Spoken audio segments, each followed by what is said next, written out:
بسم اللہ الرحمن الرحیم۔ لاکھوں اور کروڑوں درود و سلام نبی کریم صلی اللہ علیہ وآلہ وسلم کی ذات بابرکات پر اور آپ کی آل پر۔ ناظرین کرام، میدان کربلا میں ایک طرف ہزاروں درندوں کا لشکر تھا، دوسری طرف امام وقت نواسہ رسول تن تنہا کھڑے تھے۔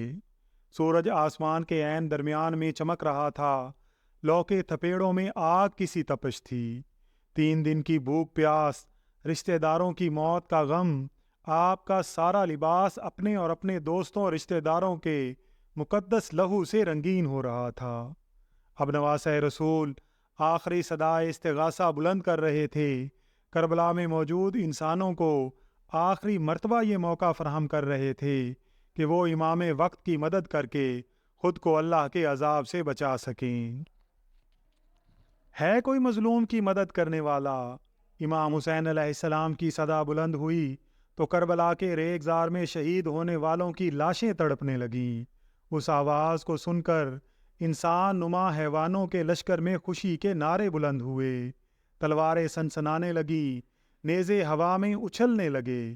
وہ سمجھ رہے تھے کہ ہم جنگ جیت چکے ہیں، لیکن انہیں معلوم نہیں تھا کہ ابھی ایک بے تیگ سپاہی حسین علیہ السلام کی مدد کرنے کے لیے میدان میں پہنچنے والا ہے۔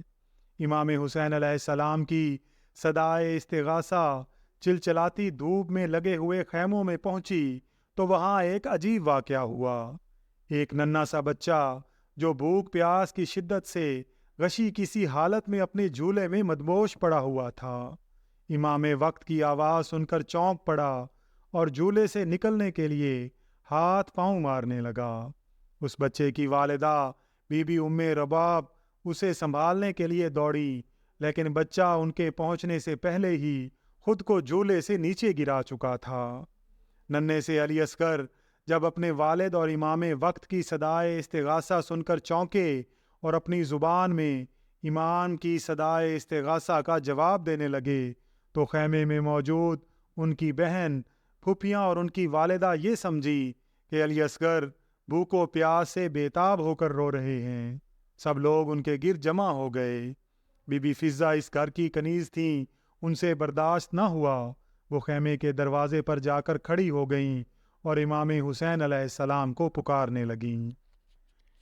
امام علیہ السلام نے پلٹ کر ان کی طرف دیکھا اور میدان جنگ سے خیمے کی طرف آ گئے۔ ننھے سے علی اصغر بس روئے جا رہے تھے، انہیں نہ ماں کی گود میں قرار آتا تھا اور نہ پھوپھیوں کے سنبھالنے سے سنبھلتے تھے۔ امام علیہ السلام خیمے میں تشریف لائے تو بی بی ام رباب نے اپنے ننھے سے بچے کو اٹھا کر امام علیہ السلام کی گود میں دے دیا۔ امام علیہ السلام نے ان کی سوکھی زبان دیکھی اور ان کا ہمکنا دیکھا تو آپ کا دل کٹ کر رہ گیا۔ آپ انہیں لے کر خیمے سے باہر نکل آئے۔ باہر تیز دھوپ تھی۔ امام نے انہیں اپنی ابا کے دامن کے سائے میں کر لیا اور میدان جنگ کی طرف بڑھنے لگے۔ سامنے خون کے پیاسے درندوں کے غول پھیلے ہوئے تھے۔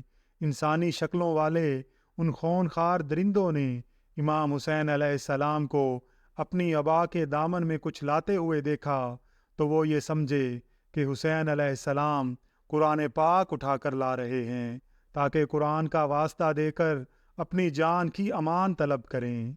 دراصل یہ سارے وہ نام نہاد مسلمان تھے جن کے نزدیک قرآن کا بس یہی مقصد تھا۔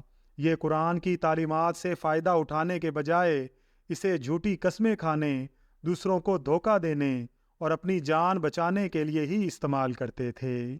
دشمنوں کے سامنے پہنچ کر امام علیہ السلام نے اپنی لہو سے تر ابا کے دامن کو ہٹایا تو دیکھنے والوں کے منہ کھلے کے کھلے رہ گئے۔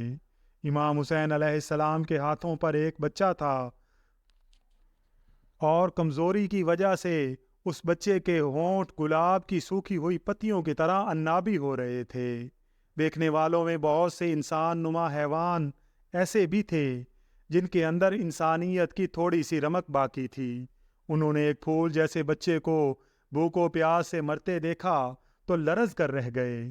ان کی آنکھوں سے آنسو بہنے لگے، لیکن ان کی آنسو کسی چوپائے کی آنکھوں سے بہنے والے پانی سے بھی زیادہ حقیر تھے، کیونکہ وہ رو تو رہے تھے مگر آگے بڑھ کر امام وقت کی مدد کرنے کو تیار نہیں تھے۔ امام حسین علیہ السلام کہہ رہے تھے کہ تمہارے خیال میں اگر میں قصوروار ہوں تو یہ بچہ تو قصوروار نہیں، اسے 3 دن سے نہ دودھ ملا ہے نہ پانی کا ایک قطرہ، تم اسے ذرا سا پانی پلا کر اس معصوم کی جان بچا سکتے ہو۔ یہ کہتے کہتے امام علیہ السلام نے یزیدی فوجیوں کے چہروں پر نگاہ ڈالی کہ شاید کسی کو غیرت آ جائے، شاید کسی کا ضمیر جاگ اٹھے۔ کئی قسم کے حیوانوں سے تو وفاداری، شکر گزاری کی توقع کی جا سکتی ہے، لیکن امام حسین علیہ السلام کے سامنے حیوانوں سے بدتر مخلوق کھڑی تھی۔ امام نے ان کی آنکھوں میں آنکھیں ڈالی تو وہ اپنے منہ دوسری طرف کر کے رونے لگے۔ یزیدی لشکر کے سردار عمرو بن سعد نے اپنے فوجیوں کو اس طرح آنسو بہاتے دیکھا تو وہ ڈر گیا، کہیں ایسا نہ ہو کہ ساری فوج میری مخالف ہو جائے۔ اس بچے کے معصوم چہرے نے سفاک درندوں تک کو لرزا کر رکھ دیا تھا۔ ایسا نہ ہو کہ فوج میں بغاوت ہو جائے، سپاہی ایک دوسرے کے خلاف تلواریں کھینچ لیں۔ یہ سوچ کر عمرو بن سعد گھبرا گیا۔ اس نے اپنے ایک ماہر تیر انداز کو اشارہ کیا۔ اس تیر انداز کا نام ہرملہ تھا۔ عمرو بن سعد نے ہرملہ سے کہا، جلدی کر، حسین کی گفتگو کو اپنے تیر سے کاٹ دے۔ ہرملہ ملعون نے اپنا تیز دھار کا 3 شاخوں والا تیر کمان میں جوڑا اور کمان کو اس کی آخری حد تک کھینچ کر چھوڑ دیا۔ تیر ہوا میں سنسناتا ہوا اپنے نشانے تک پہنچا اور نواسائے رسول کے بازو کو چیرتا ہوا ان کے معصوم بچے کی گردن میں اتر گیا۔ تیر کا لگنا تھا کہ حضرت علی اصغر کے ہونٹوں کے کنارے سے خون ابلنے لگا۔ اس وقت ایک لمحے کو ان کے ہونٹوں پر ہلکی سی مسکراہٹ آئی اور اگلے ہی لمحے وہ تکلیف کی شدت سے بری طرح تڑپنے لگے۔